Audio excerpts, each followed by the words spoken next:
first 11 chapters, Romans 1 to 11, are doctrine or theology that are really difficult sometimes to understand.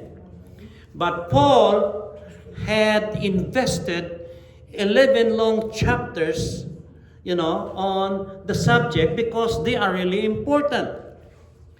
And now here in chapter 12, he changes his tone.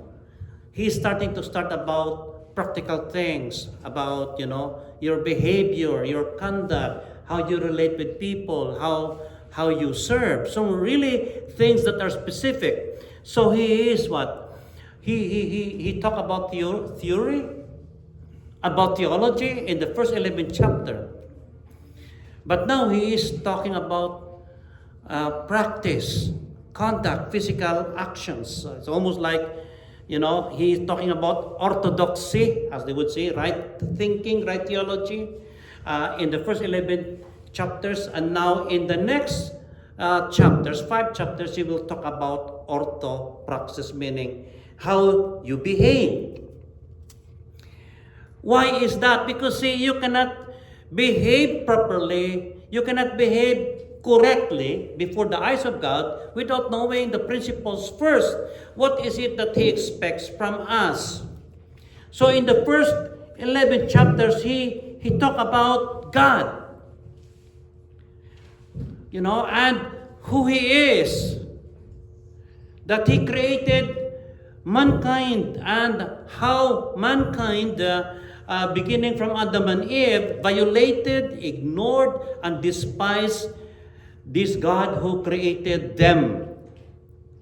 But he also talked about God launching into a plan of restoring mankind back to Him, His redemptive purpose, His redemptive goal. He did it by choosing a nation called Israel to be His instruments of redemption.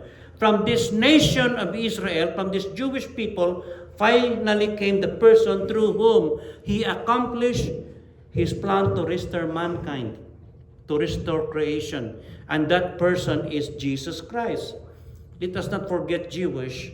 The Jesus, our Messiah, is a Jewish person. And so he talked about these difficult subjects of creation, sin, redemption, the call of Israel, and the fall of Israel, and then later on, Jesus of Nazareth, who was crucified and who was declared later on as the Messiah, known later on as the Messiah. So this wonderful truth from the Scripture. See, we, as I have said so often, as Indian people, we believe that there is God, and that His name is Wakantanka. That's how we call Him, the Great Spirit, the Great Father.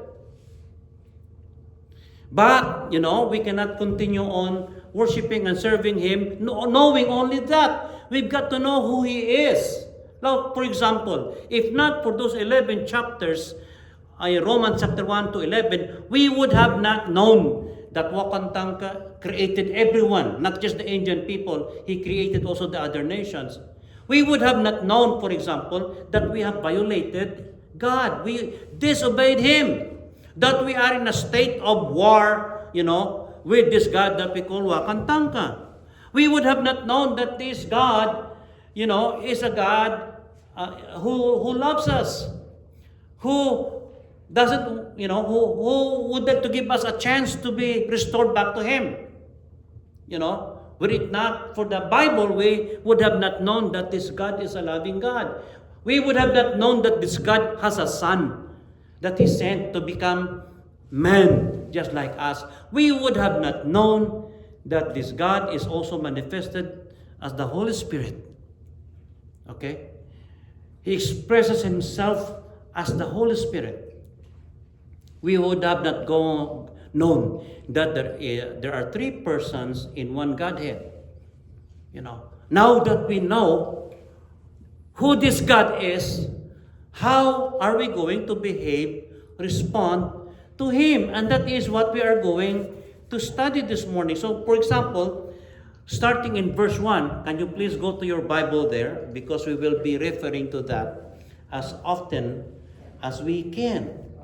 It says, verse 12, I'm reading from the English Standard Version. I appeal to you, therefore, brothers, by the mercies of God, to present your bodies as living sacrifice, holy and acceptable to God, which is your spiritual worship. The word there, big word, therefore, okay?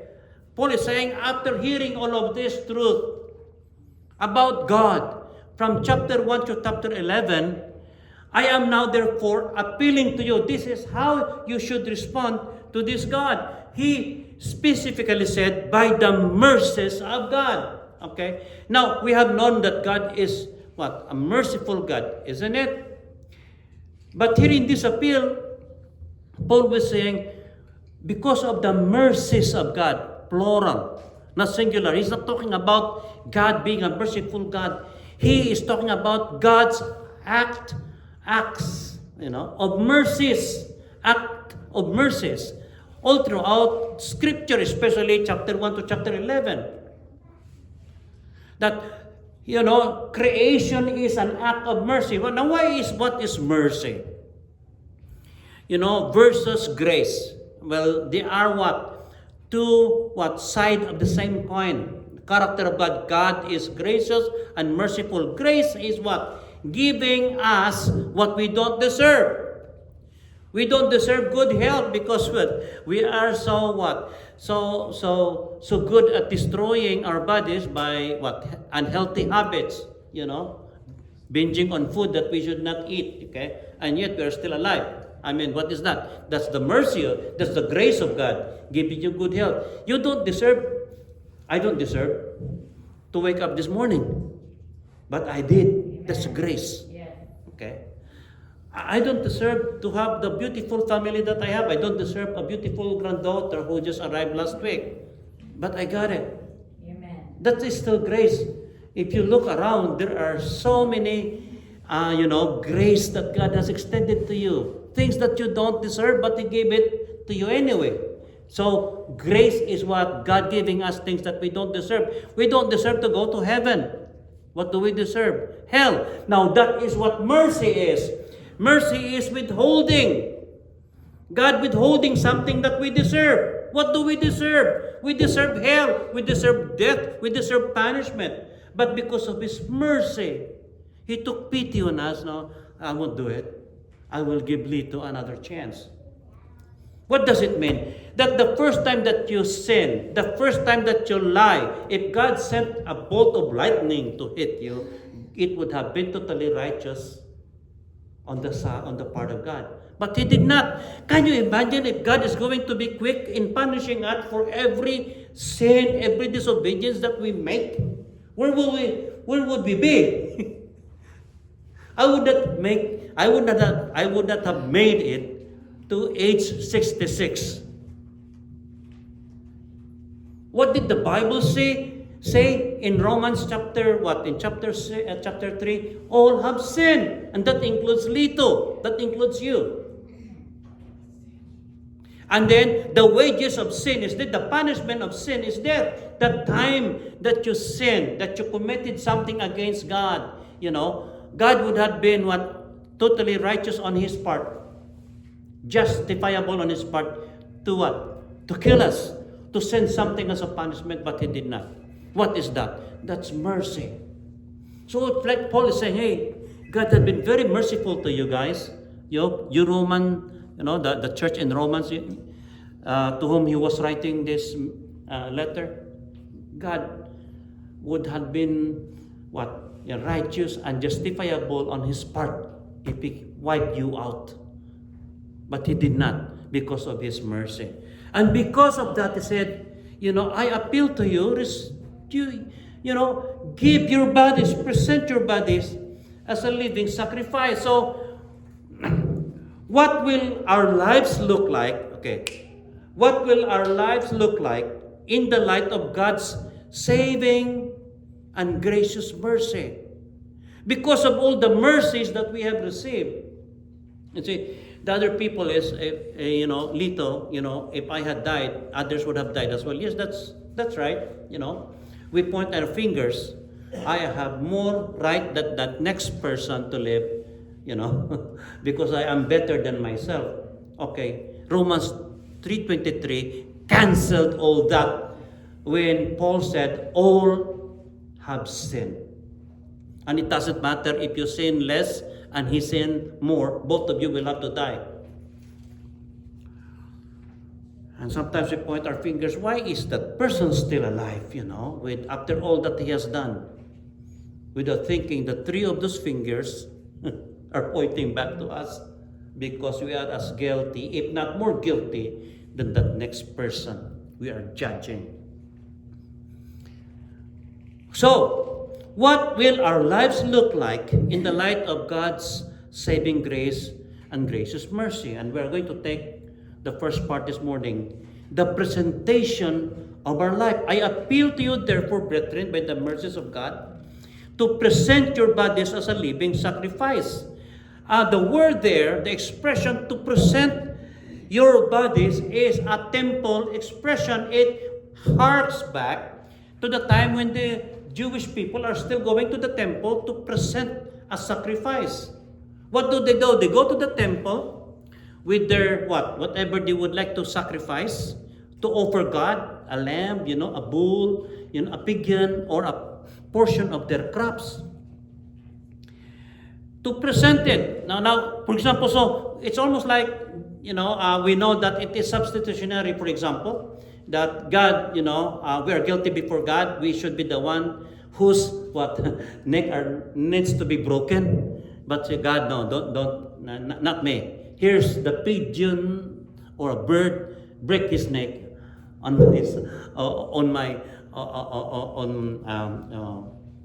instead of me. Or it could be an animal, a lamb, that will have to be killed in your place. But now Paul here is saying, okay, come to God and present not an animal, not a bird, not a fruit or the produce, a part of your produce. Present yourself. God is not satisfied with any other thing, a fruit of your labor, a portion of your income. Not even a portion of your body. Okay, here is my hand, but I will have to keep my foot or something like that. The all of yourself.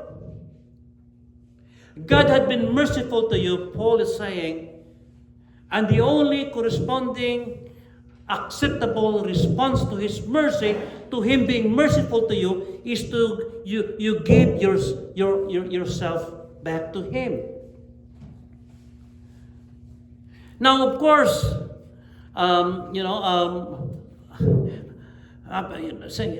Lito, that is salvation by work. What do you mean? Salvation by work? No, it is salvation by grace.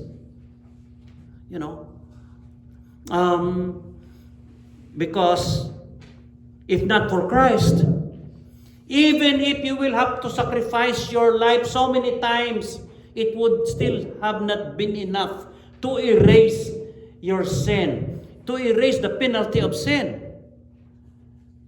But the Lord Jesus Christ was offered as a sacrifice on your behalf. He died. His blood was shed on the cross. He rose again. And now your penalty has been paid.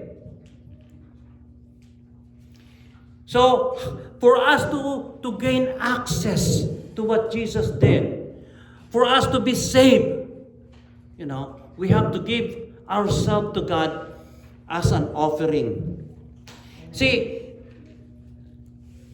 it says here, bodies. Okay, so it's almost like, why body? Okay, this broken body of mine. Why is God so interested with this body? I would have been okay. Give me your emotion, or give me your what? Give me your spirit. Give me your soul. No. Paul mentioned body not only to separate the body from the rest of us, from the rest of our being, but the whole thing. He's saying, present yourselves, meaning body, soul, and spirit. Every fiber of your being, give them to God. See, God doesn't merely want a gift. He wants the giver himself. Okay, what kind of sacrifice? It's just living sacrifice. So the sacrifices that are made in the temple, when they're offered, they are dead sacrifices. They have to kill the lamb, they have to kill the bull, they have to kill the birds. But this sacrifice that God is asking is a living one. It's almost like some people are saying, okay, God, you can have me. There's no way to escape God. When we die, we go to Him. That's not good. God wants you now. So it's almost not, how many years have you left in your life? I mean, I am hoping, I was thinking, okay, God, somebody, why won't you ask God to give you more years in your life? How many more years? Well, I was just thinking, my youngest is 1 year old. I would like to be around, when he experienced, when she that's her debut, your 18th birthday. So I'm asking for 18 more years. I would like to be there, I wish I can all be there. I can be there when all of them got married. I would like to be in their wedding, but that's not on me. I'm just asking. But the thing is this, I have to stay alive, not because of my children or grandchildren, I have to stay alive because God is asking me to stay alive. I don't know. I don't think God has given me the gift of martyrdom, dying for Him. Now there is a hymn, that says living for Jesus. The hymn doesn't say dying for Jesus, God wants you alive. So here, for some of us, for example, or for somebody who would come to you who is sick, who is asking for prayer, maybe the sickness is terminal. What do you mean? They're dying. And they're asking for healing. You will have to ask them. And I'm doing that. If you have noticed, okay, why do you want to get healed? What for? Because there is only one reason for you to ask why God should prolong your life. Why God should heal you from your cancer. Are you hearing me? Some people are asking God, what? To heal them, to give them more years in their life so that they can continue their life of disobedience against God. Hello, are you hearing me? When Paul said, a living sacrifice, meaning we should have the desire to continue living, but that life that we're asking from God should be given back to Him as an offering. Okay, God, if you can give me another 10 years in my life, it is all yours. Now, if you're going to serve God, God is obligated to what? Keep you alive. Keep you alive. You get what I'm saying? It's almost like some people would like to have more years in their life, but they're not giving God a good reason to give them more years. They will only be spending those years given to them to what? To destroy themselves and to hurt others. And God doesn't want you to do that. Are you hearing me? So for all of us this morning, if you want to still live long, you have to give God a good reason why He should make you live long. Now, He is asking a living sacrifice. While you are still alive, while you still have the strength to serve Him now. Give your life now, not when, you are just a few days away from what? From your last breath. I mean, that is what people are doing. I still have time. I would like to enjoy for now. Maybe when I become so old that I cannot do anything anymore, I will give my life to God. What kind of an offering is that? Now, in the book of Malachi, God said, hey guys, if you're going to make an offering of a damaged animal, do you think the person would be so happy to accept it? It's almost like, some people have been giving me fish when they go fishing. They're not giving me the smallest ones. They're giving me the big ones. You know. And some people are giving me a portion of their hunting, you know, of their game. They're giving me the choice cuts, or they ask me, what do you want? Okay. Not the leftovers. Although, I mean, if somebody would butcher a cow here and will give me the bones, that's good, you know. I'm good. I'm good for it, you know. That's what I want, you know.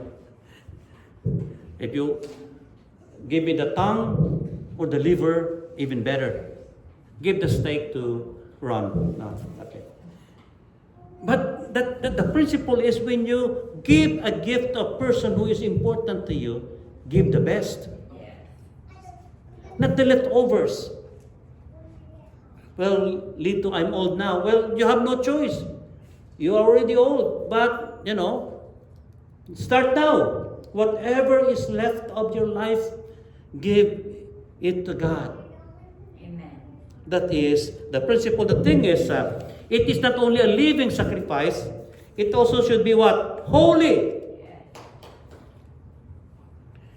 What does it mean, holy? Well, some people say, okay, I cannot give my life because I am not holy. I cannot give my body because it is what?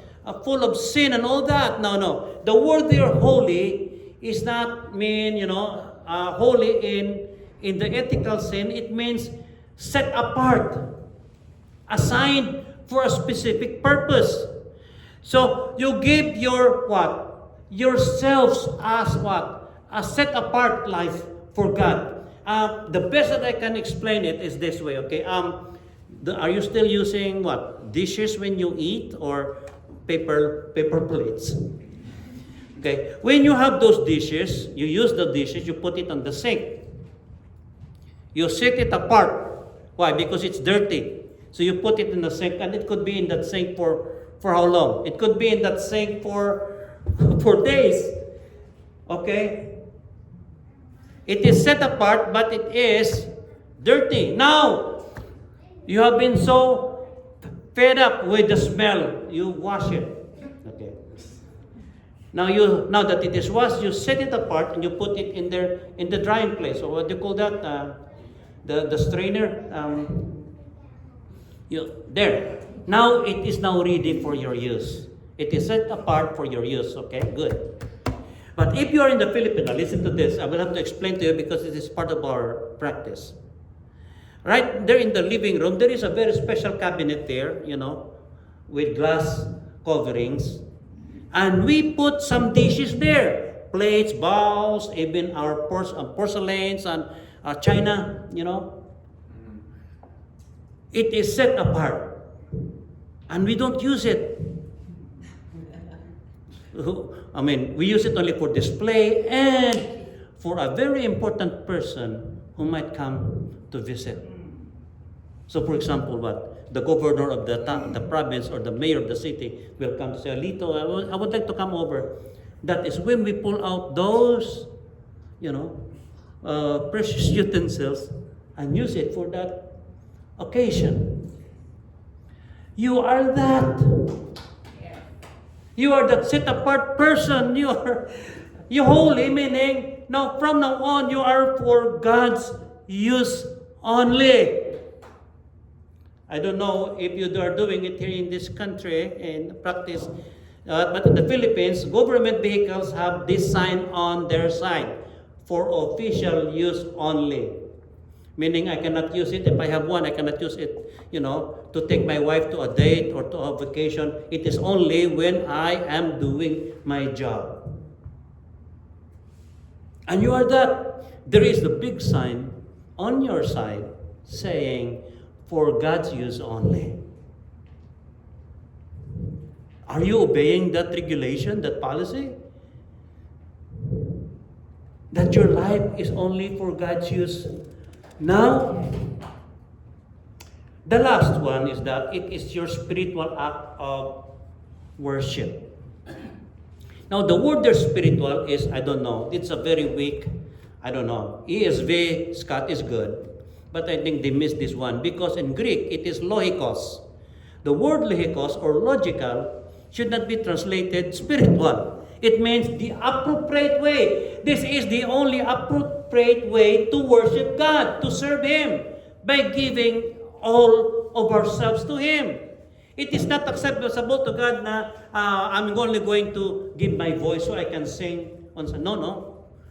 Your singing is not acceptable. If it is not coming from a life that is wholeheartedly and wholly surrendered to God. Let me tell you this.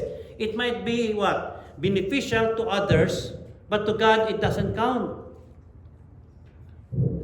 Because what God wants is a living sacrifice, a holy sacrifice, set apart only for Him.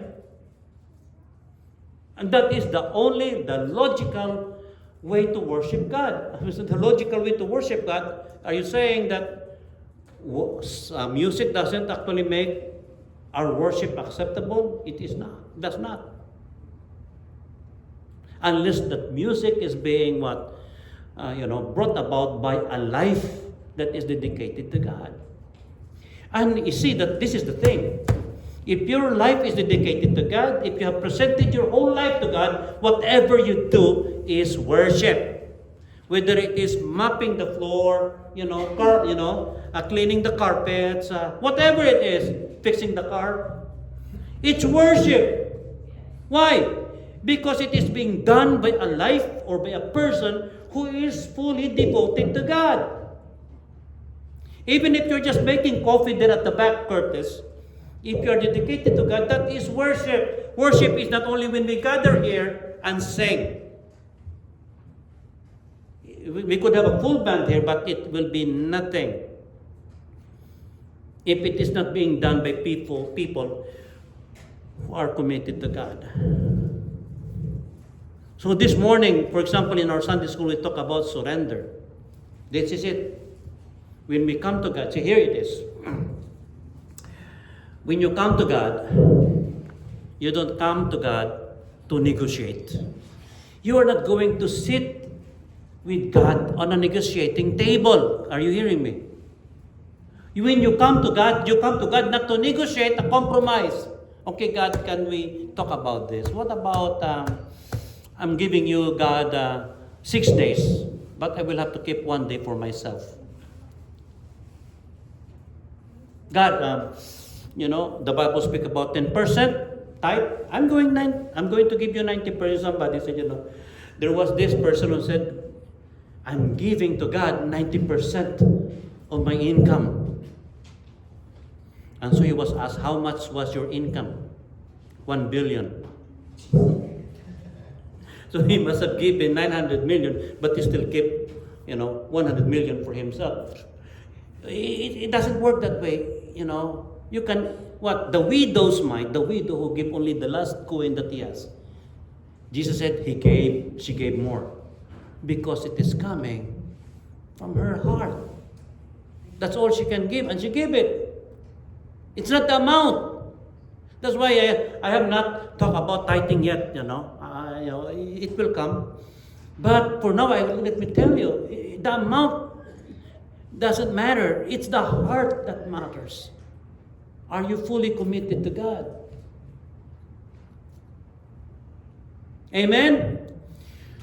So let me say this: why have we been doing discipleship? Why have we filled our days studying the Bible? Because we would like what? We would like to know God, so that we can respond to Him, serve Him rightly. And this morning, what we are learning is this: He is asking you to surrender your life, all of it. Amen.